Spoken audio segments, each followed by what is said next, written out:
911, what's your emergency? The dispatcher leaned closer to her headset. All she could hear was soft crying and what sounded like piano notes in the background. Hello? Is anyone there? Please help, a child's tiny voice whispered. I'm scared. The voice couldn't have belonged to anyone older than 5 or 6. The dispatcher's heart started beating faster. Hi, sweetheart. I'm here to help. Can you tell me where you are? Inside the big piano, the child whispered. My sister Emily. She's hurt bad. The bad people might find us. Thunder crashed outside, making the child whimper. The piano music grew louder, but something wasn't right about it. The notes sounded hollow, empty, like they were coming from inside something huge. What police would discover that stormy night inside an abandoned piano would shock an entire city and change lives forever. This is a story about a brave 5-year-old's desperate call for help, a police officer's race against time, and the incredible truth behind 2 missing children. Stay with us as we share this remarkable story of rescue and hope. What happened next will break your heart, but we promise, sometimes the darkest nights lead to the brightest mornings. Officer Sarah Martinez pulled her police cruiser into the station parking lot, rain drumming against the windshield. After 15 years on the force, night shifts still felt as long as ever. But tonight would be different. She just didn't know it yet. Sarah wasn't like most officers. At 42, she kept a stash of stuffed animals in her trunk and always carried extra snacks in her pockets. Other officers teased her about it, but Sarah knew better. In her experience, sometimes a chocolate bar and a teddy bear could do more good than handcuffs. Martinez, you're needed at dispatch, Sergeant Cooper called as she walked in, shaking rain from her jacket. Something about a kid on the line. Sarah's heart squeezed. Child calls were always the hardest. Last month, she'd helped rescue 3 kids from a locked car. The month before that, she'd found a runaway hiding in the park. Each case left its mark on her, but she never stopped caring. Maybe it was because she couldn't have children of her own, or maybe it was just who she was. What do we know? Sarah asked, hurrying to the dispatch room. 5-year-old, maybe 6, says he's hiding in a piano with his sister. Location unclear, the dispatcher explained, hands hovering over her keyboard. He sounds terrified. Sarah grabbed a headset, her mind already racing. A piano? That was new. In all her years on the force, she'd never had a call quite like this. Hi, sweetheart. This is Officer Sarah. Can you tell me your name? Tommy, came the whispered reply. Are you going to help us? Yes, Tommy, I'm going to help you. Can you tell me more about where you are? It's dark and big. Emily says it's a grand piano. The bad people won't find us here. Sarah caught the dispatcher's eye. They both knew what bad people usually meant. Sarah had seen too many cases of abuse, too many scared kids, too many broken homes. Tommy, you're very brave for calling us. Is Emily your sister? Yes, she's 11. She hurt her leg when we ran away. She's sleeping now, but she keeps saying funny things. Sarah's concern deepened. That could mean fever, infection, or worse. They needed to find these kids fast. Can you see anything outside the piano, Tommy? Any signs or buildings? There's a big window with colored glass and lots of dust. Emily says it used to be a music school. Sarah's mind clicked. The old Riverside Music Academy. It had closed down 3 years ago after a fire. Perfect hiding place for 2 scared kids. I know where you are, Tommy. I'm coming to help you and Emily. Can you stay on the phone with me? Please hurry, Tommy whispered. I hear the storm getting closer. Sarah was already moving, grabbing her rain gear. I'm on my way, buddy. You're not alone anymore. As she rushed to her cruiser, Sarah couldn't shake the feeling that this call was different. Something about Tommy's voice, the piano, the storm. It all felt like more than just another rescue. Sometimes, she thought, the biggest cases come in the smallest packages. Little did she know, she was about to uncover a truth that would shake their entire community to its core. Tommy, can you tell me more about how you got there? Sarah asked, keeping her voice gentle as she drove through the rain. Her windshield wipers worked overtime against the storm. We ran when Marcus was sleeping, Tommy whispered. His voice shook. Emily said we had to be really quiet, like playing hide and seek, but for real. Who's Marcus, sweetheart? There was a long pause. Sarah could hear Tommy's breathing get faster. He's the new foster dad, Tommy finally said. He gets mad a lot. Really mad. He broke Emily's music box yesterday because she was playing it too loud. Sarah gripped her steering wheel tighter. She dealt with enough abuse cases to read between the lines. Emily found this place, Tommy continued. She used to take piano lessons here before our mom went away. She said no one would look for us in the big piano. A crash of thunder made Tommy yelp. It's okay, buddy. It's just the storm, Sarah soothed. Can you tell me about Emily's hurt leg? She fell when we climbed through the window. There was glass. Tommy's voice got even quieter. There's lots of red on her pants now. She says she's fine, but she keeps shaking. Sarah hit her siren. Glass cuts could mean serious bleeding. The dispatcher had already called for an ambulance. But with this storm... Tommy, is Emily awake now? No. She's really cold. I gave her my jacket, but she won't stop shaking. The piano makes funny noises when it rains. Sarah could hear it through the phone. Hollow drops echoing inside what must be a massive grand piano. But there was something else too. A scratching sound. Tommy, what's that noise I'm hearing? Rats, he whispered. They live here too. Emily says not to be scared of them, but... You're being so brave, Tommy. I'm almost there. Can you see any lights through the colored window? Yes. Blue and red ones. Are those your lights? That's right, buddy. I'm pulling up right now. Stay where you are. I'm coming to get you and Emily. Please hurry, Tommy pleaded. Emily's not answering me anymore. Sarah's heart jumped to her throat as she parked outside the old music academy.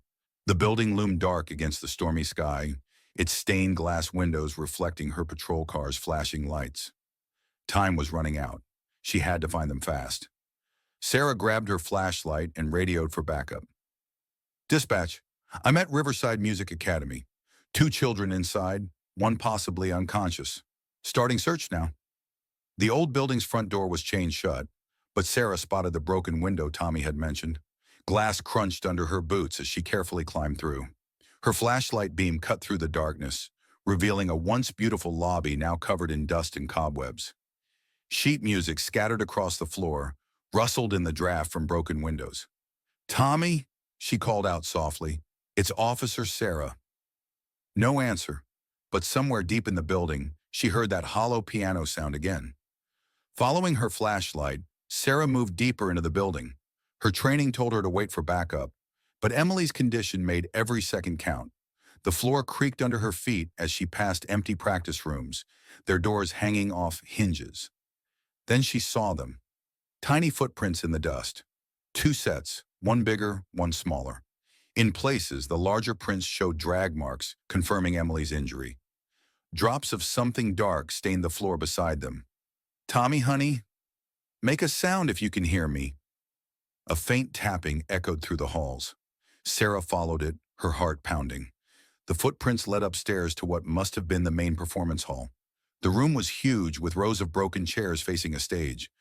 Moonlight filtered through the massive stained glass window, casting colored shadows across the floor. But what caught Sarah's attention was the centerpiece, an enormous grand piano, its lid propped open. The tapping came from inside. Sarah approached slowly, not wanting to frighten Tommy. Her flashlight revealed something odd.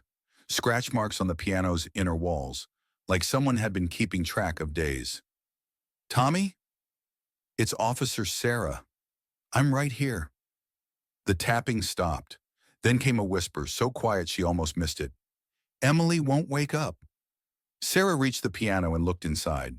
There, curled up in the space where strings should have been, were 2 children. Tommy, small and trembling, sat beside his sister's still form.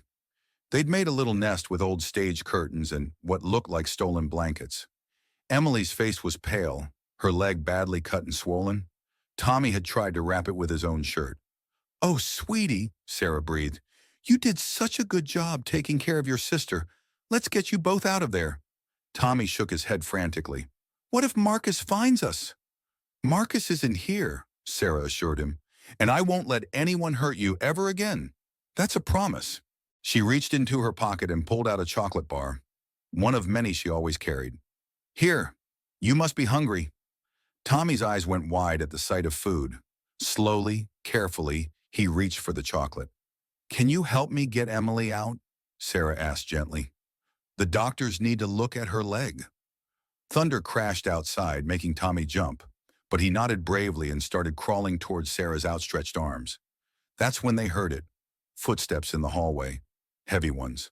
Tommy froze, his face white with terror. He found us, he whispered. Sarah quickly positioned herself between the piano and the door, one hand on her weapon.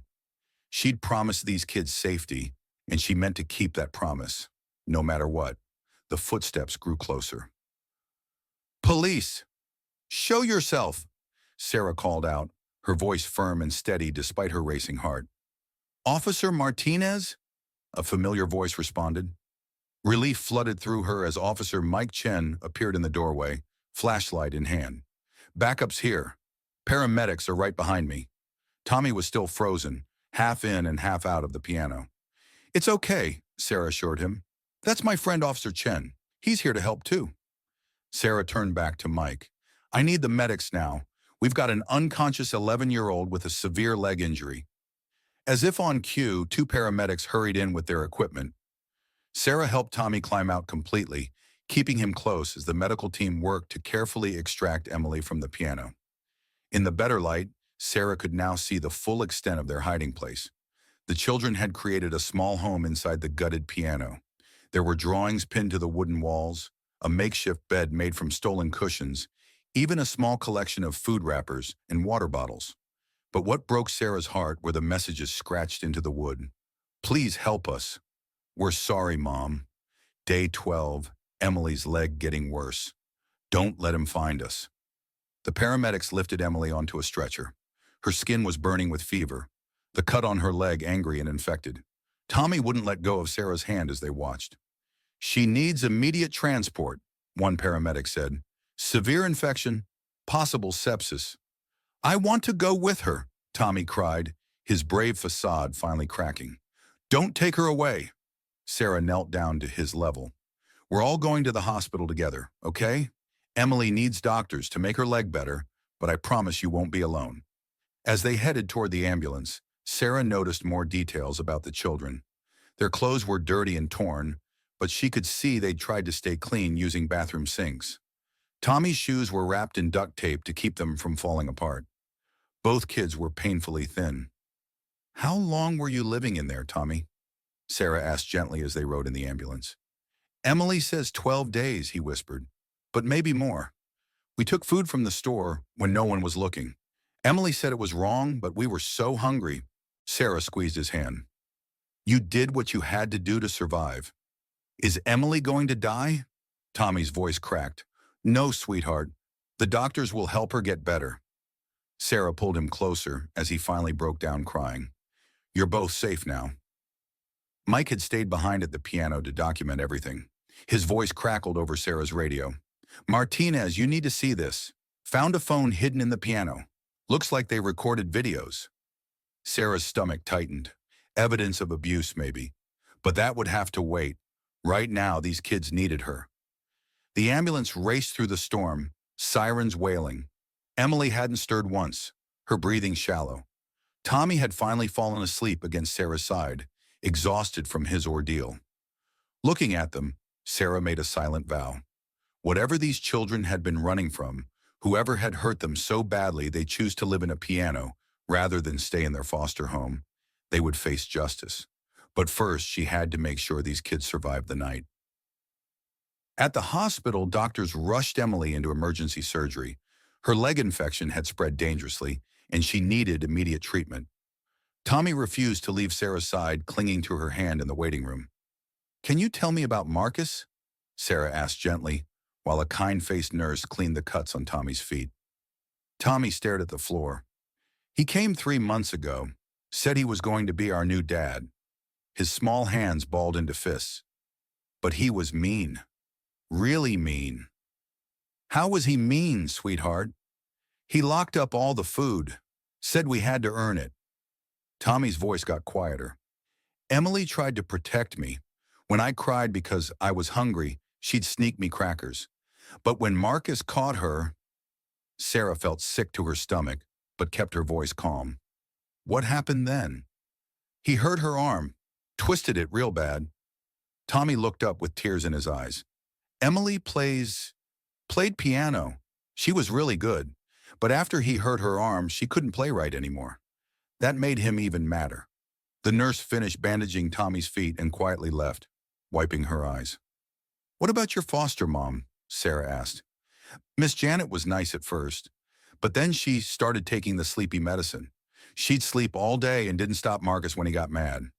Sarah made notes on her phone, her hands shaking slightly with anger. Emily said we had to run away, Tommy continued.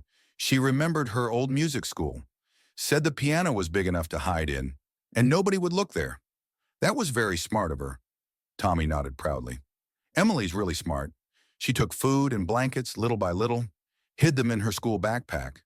Then one night, when Marcus was passed out and Miss Janet took more sleepy medicine, we left. How did Emily hurt her leg?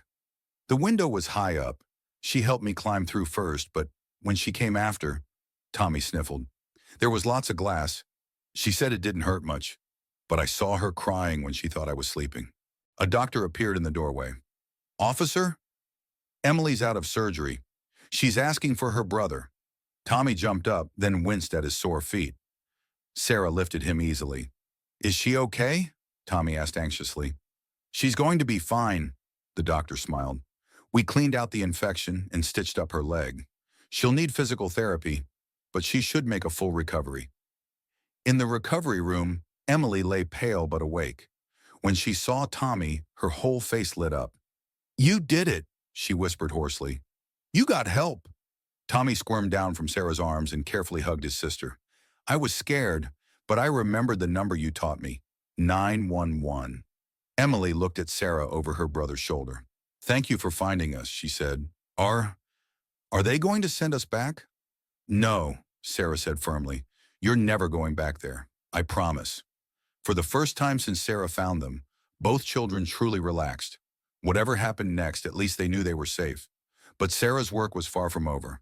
Those videos Mike found in the piano might hold the key to making sure Marcus and Janet never hurt another child again.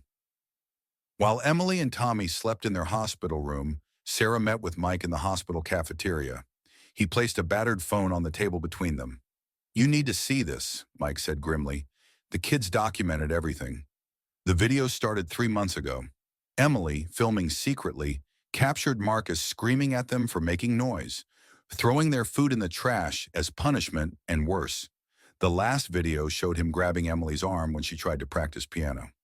I've already sent this to Child Services, Mike said. Arrest warrants are being prepared. Sarah nodded, her jaw tight. What about their background check? How did Marcus pass?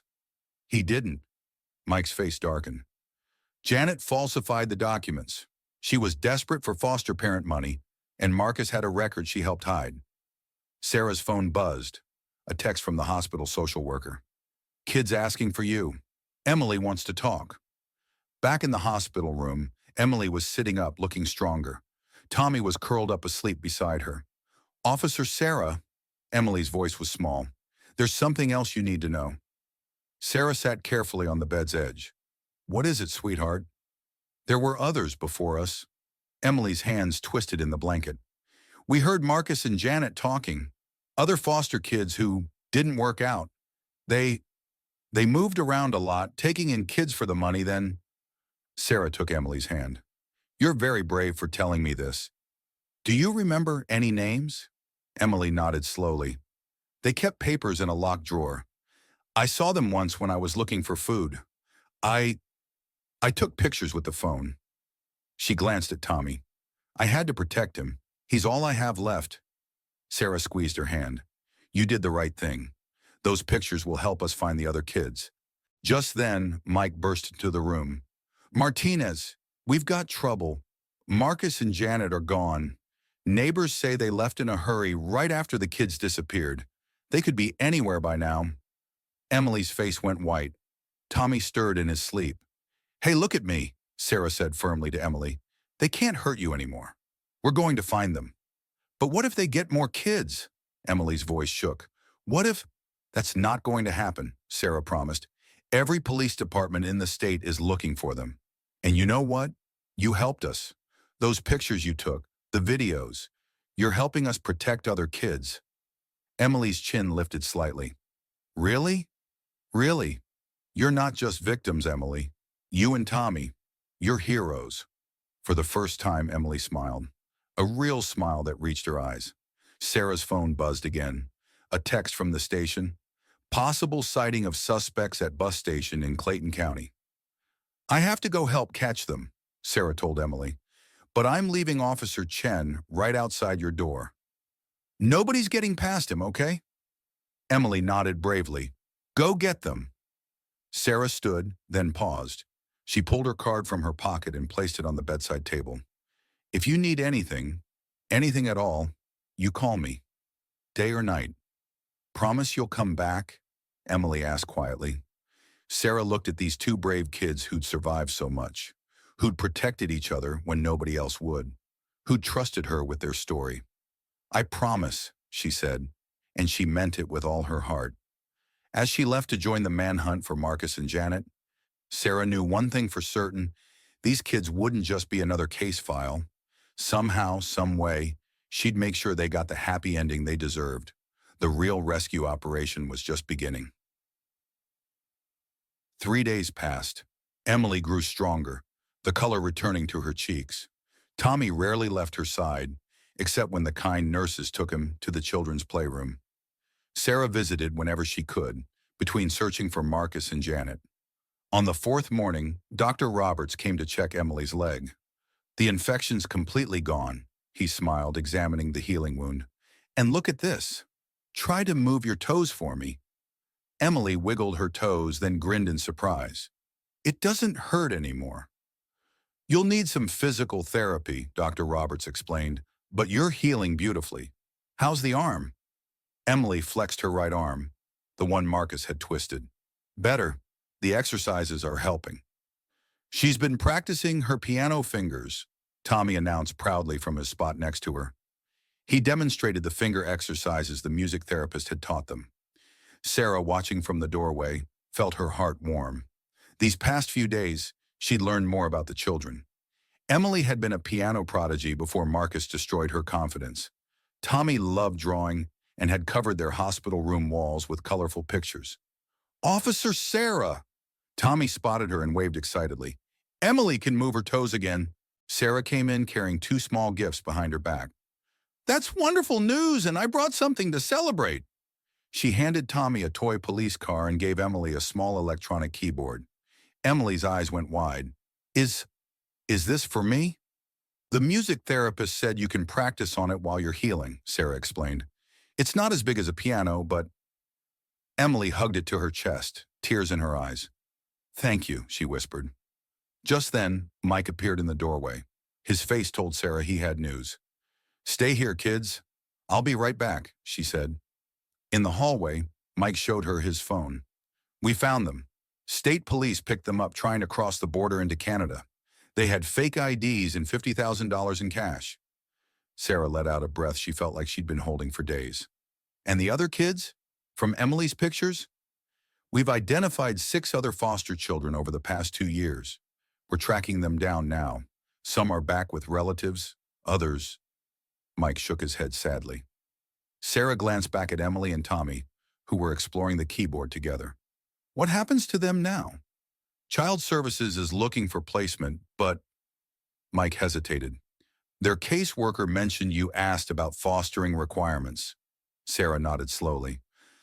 I've been thinking, my house is too quiet, has been since David passed away. And these kids, they need someone who understands them. The paperwork's already started, Mike smiled. Just say the word. Back in the room, Emily was teaching Tommy a simple melody on the keyboard. They looked up when Sarah returned. Everything okay? Emily asked, reading Sarah's face. Everything's perfect, Sarah smiled. They caught Marcus and Janet. They can't hurt anyone else ever again. Tommy jumped up and hugged her. Emily's shoulders relaxed, years of fear finally melting away. There's something else, Sarah said, sitting on Emily's bed. How would you two feel about coming to live with me? Once you're better, of course. Tommy's mouth dropped open. Really? Forever. If you want to, Sarah said. My house has a big backyard and she smiled at Emily. A piano that hasn't been played in years. Emily's eyes filled with tears. You'd really want us? More than anything, Sarah said honestly. The kids looked at each other, having one of their silent conversations. Then Emily spoke softly. Could we call you Mom? Not right away, but someday. Sarah felt her own eyes water. Someday would be perfect. 2 weeks later, Sarah sat in the district attorney's office reviewing case files. The investigation had revealed a pattern of abuse spanning 5 states and dozens of children. It's worse than we thought, DA Thompson said, spreading photos across her desk. Marcus and Janet Williams moved every 6 months, using different names. They'd taken foster kids, collect the checks, then disappear when questions started. Sarah picked up a photo of a young boy. Have we found him? Jason Martinez, now 15, living with his grandmother in Ohio. Thompson smiled slightly. He's agreed to testify. One by one, they'd tracked down the children from Emily's photos. Some were doing well, others still struggled, but all of them wanted justice. Emily's videos and pictures broke the case wide open, Thompson continued. Without her evidence, we might never have found the others.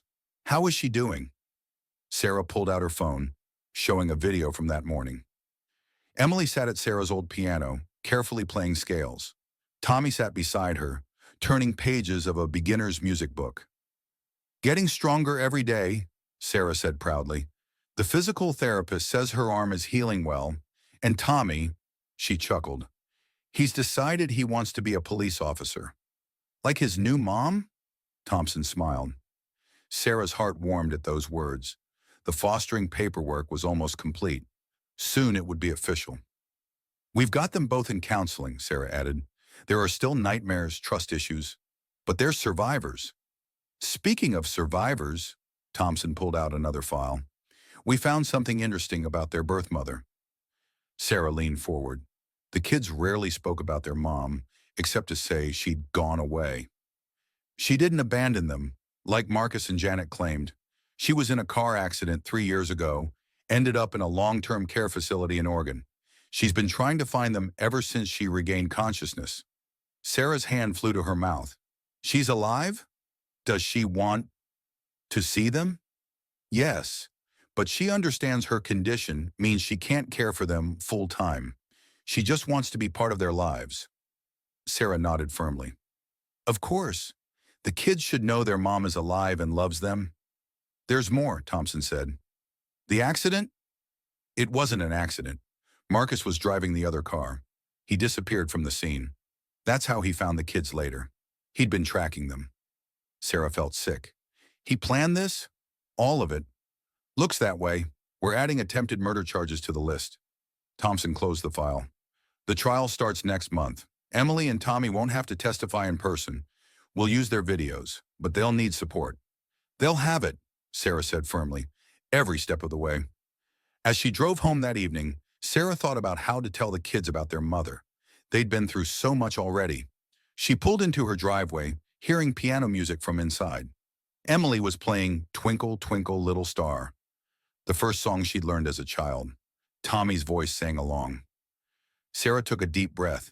These kids had survived the worst and come out stronger.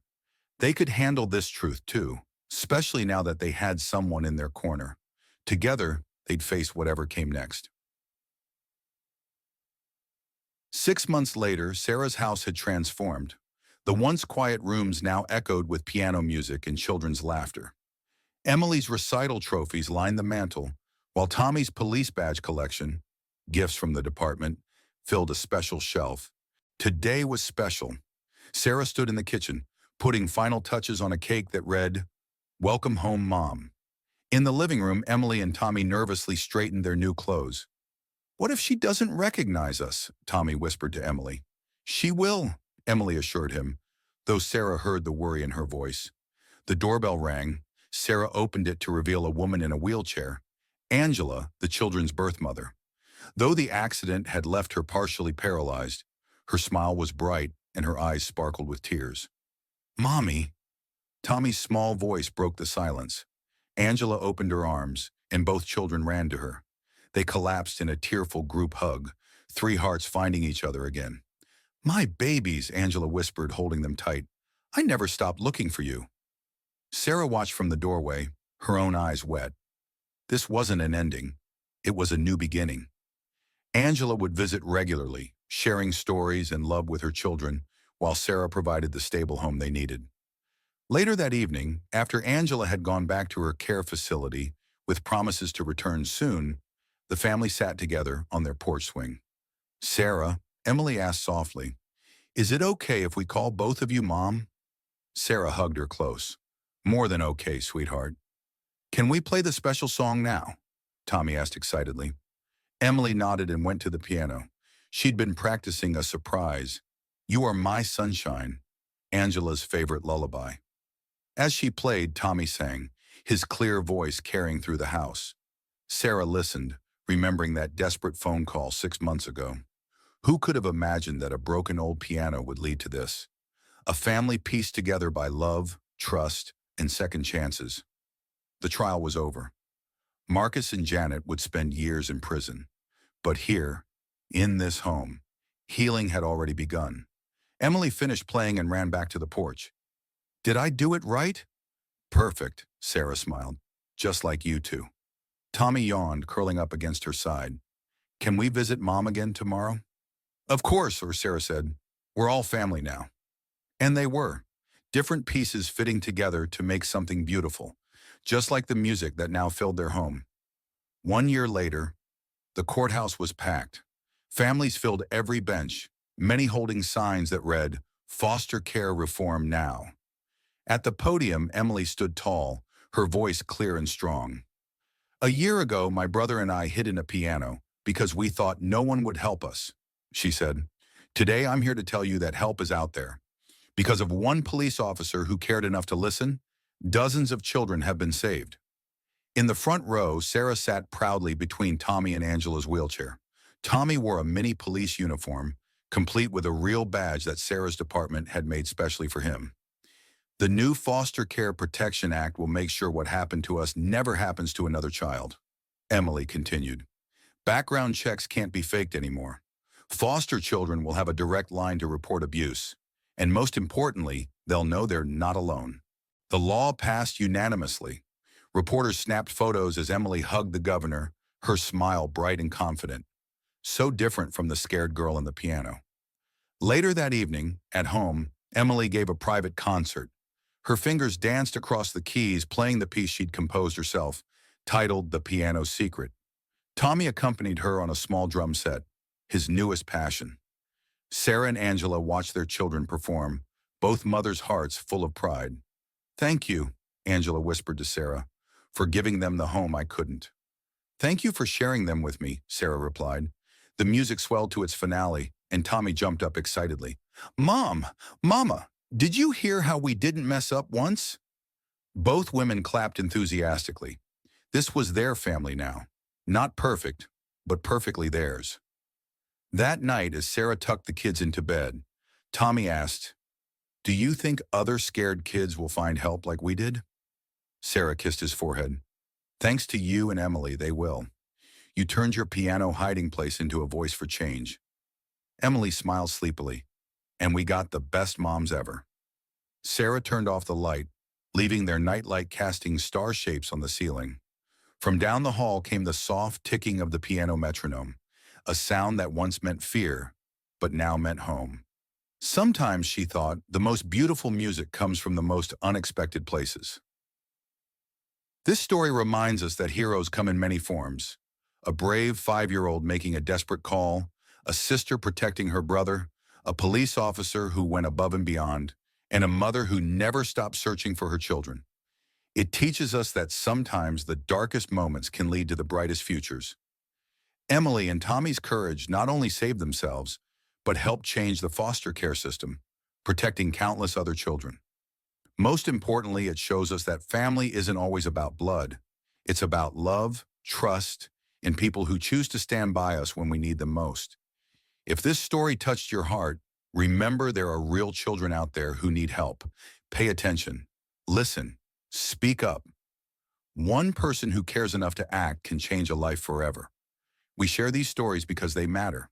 They remind us that hope exists even in the darkest places, and that happy endings are possible when people choose to do what's right. If you want to hear more inspiring real-life stories like this one, make sure to subscribe to our channel and hit that notification bell. Share this video with someone who needs to hear that miracles still happen and that heroes still exist. Sometimes they're just hiding in unexpected places, like an old abandoned piano,